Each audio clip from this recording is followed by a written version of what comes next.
Welcome everyone. Another great company that our viewers have requested. I'm loving these reviews. In fact, they're becoming more popular than the FANG companies that we analyzed. So the Facebook, Apple, Amazon companies that we analyzed.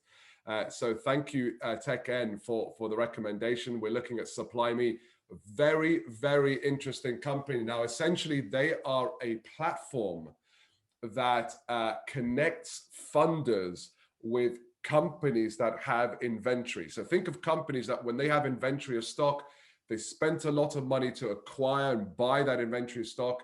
They're going to need time to find customers to sell that stock to.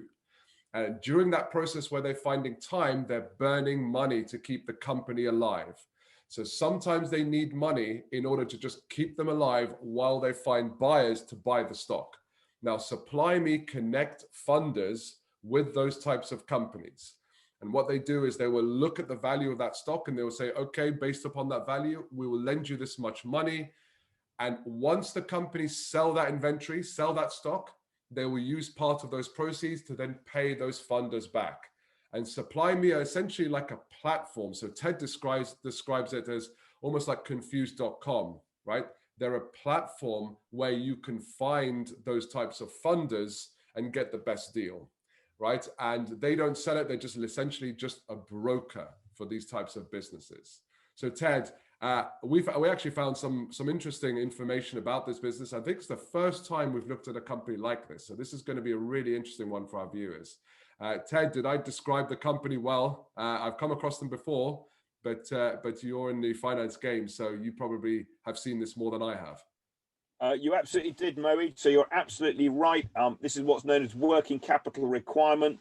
And traditionally, companies that they're buying stock, then they've got to sell it, or they've got to make it, then they've got to sell it, and then they've got to get the money in from their customers. Meanwhile, they've got to pay their suppliers. And you kind of describe it as this kind of, it gives them oxygen. It allows them room to breathe. So you may have heard of invoice discounting, where companies can sell effectively their invoices and get paid early rather than waiting for the full 30 or 40 days that they've negotiated.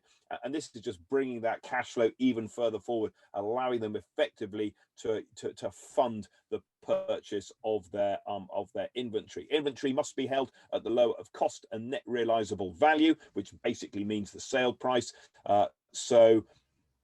You know, if you're providing this finance, you can be reasonably confident that you know, you've got the security there of the inventory sitting behind your loan. Okay, depending on how it's structured. So you need to make sure that, you know, the deal is actually secured on the stock if you are one of these financiers.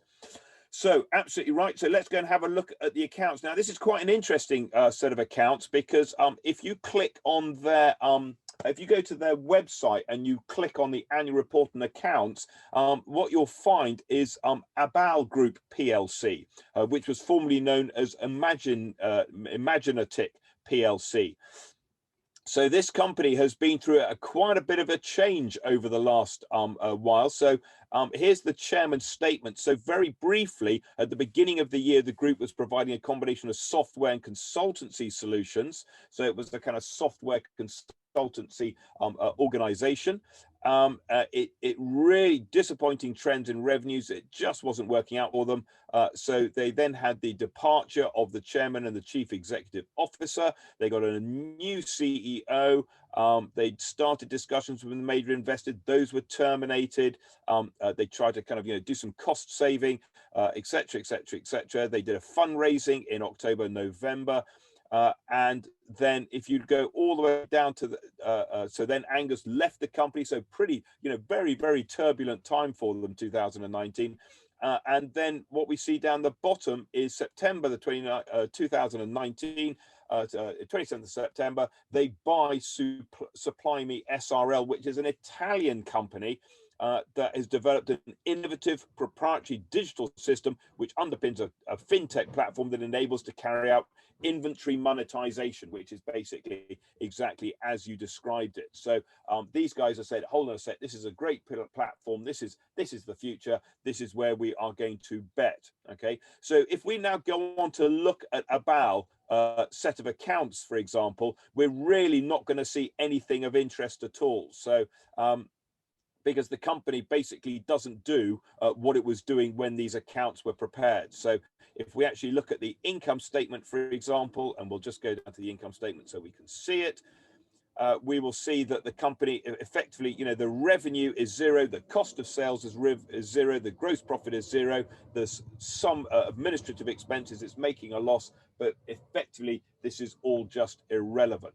So what we're going to do is we're going to look at SYME, but we're going to look at this half-year report. So these are the interim report for the 6 months to the 30th of June 2020 from SYME Capital PLC. So if we go down to the income statement, here it is. So this company revenue is 368,000 pounds. There's no cost of sales because it's just a platform. It's not selling anything. It's just matching buyers and sellers. Admin expenses, just over £1 million. Exceptional costs is effectively the cost associated with kind of listing, etc., etc. So that's a one-off. It didn't happen last year. You won't see it next year. So loss for the year is £2 million, but underlying loss is really about 800,000. So we need to strip this number out of that number if we think about it on an ongoing basis effectively. We can have a look at that exceptional loss. We'll just nip down to note 5 just so that we can see exactly what it is. So here we go. It's the cost of listing. So they've listed the company, and it's 1.4 million. So it's an expensive it's an expensive job listing a company. Let's go to the balance sheet now and look at how strong they are. So really not a lot happening on the balance sheet. They've got the intangible assets, so that's the cost of the actual platform. They're owed some money by their customers, trade and other receivables. They've got just under £1 million worth of cash. And in terms of their current liabilities, the current liabilities are almost exactly the same as their current assets. So they are kind of, they're there or thereabout in terms of their working capital, and the share capital we can see here. They've been making lots of losses, and they've funded those losses by raising money through issuing shares. So we'll look at the cash flow because that'll kind of, that'll re-emphasize this. So the net cash flow from operating activities is about 900,000, which is similar to the underlying loss. If you remember, their loss net of the listing cost, we add back the listing cost because it's a one-off, it's not part of their operations. So they're basically burning about 900,000 in cash. And that'll be really the cost of running the business, developing the platform, the salespeople going out, finding the clients and selling, etc., etc. Not a lot of investing. Purchase of intangibles will be kind of software updates and developer costs, which are being capitalized, which is okay as long as it works and it's not too excessive. And you see down here in terms of financing, they raised 2 million by additional share issues. So the finances, really very difficult to kind of get a handle on this company as to, what do we think of it? It's, that there's clearly people who are out there, the 368, they don't have a lot of money sitting in the bank. So if you remember the money in the bank on the cash front, they've got 900,000 in the bank. They're burning at 900,000 a year. That kind of gives them about a year of run time before effectively they run out of cash. Maybe they'll go back and do another round of equity investment, fundraising. Have they proved the model? Be very interesting to see how they got on in the last 6 months of 2020. So really interesting to see an update on this figure here, whether it's starting to take off and whether companies are really finding that this is a good opportunity.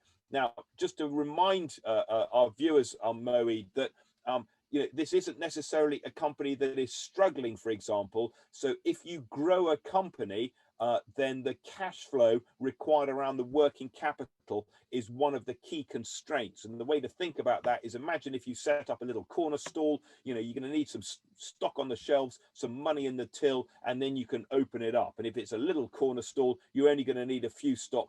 You're only going to need a bit of cash in the tills. But if you open up a massive out-of-town shopping center, you're going to need a lot more stock on the shelves and a lot more money in the tills. So an organization like that will allow companies which have got a really good idea, which are constrained by working capital requirements. They don't want to issue more shares because they don't want the dilution.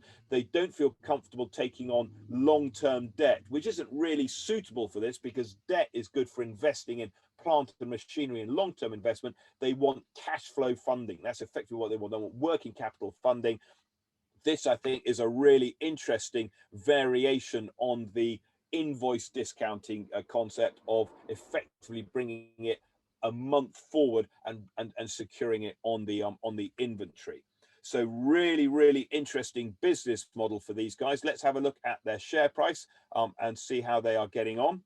So share price, it's this is maximum. It's been 2020, it's been bouncing around a little bit. It's pretty low. You'll see the market cap is 117 million pounds. The shareholders funds are about £1 million. So it's all goodwill in this company. It's all speculation. There's no price to earnings ratio because they're not earning anything. This is speculation, and maybe this company it's first to market. Maybe it's a unique. Maybe nobody else is doing anything like it. It's going to get out there. It's going to put its elbows out, and it's going to become the de facto. This is where you go in order to fund your business. I'm not sure about the barriers to entry. Fintech, it's been pretty easy for other people to enter into this space, especially existing invoice discounting companies who then just tweak their business models. They've got the clients already on their books. So it's a high risk play from an investor's point of view, but I think it's a really interesting business model from the company's point of view. Yeah, I agree. And just to remind our viewers, right, look, when you're looking at a company, there are several dimensions to look at. We're coming at this from just the financial point of view, right? So which is absolutely important, but you're going to look at other factors such as who are the directors, who are the officers in the business, what are the caliber like, what is their track record, and as Ted talked about, what is the industry like, what is the barrier to entry, how competitive is it? It looks incredibly interesting. And for you to analyze whether this is a worthy investment or a company you want to do business with, you want to look at these other factors. But this was a very, very interesting one. The first type of company we've looked at of this kind. So thank you, Ted. And to all our viewers, like, share, subscribe as always. And look, if you have a company you would love for us to analyze and you want to get our point of view on, do leave a note in the comment section. This person did, and that's why we're doing this for him or her. So thank you, everyone, and we'll see you on the next video. Take care. See you later, Moeed.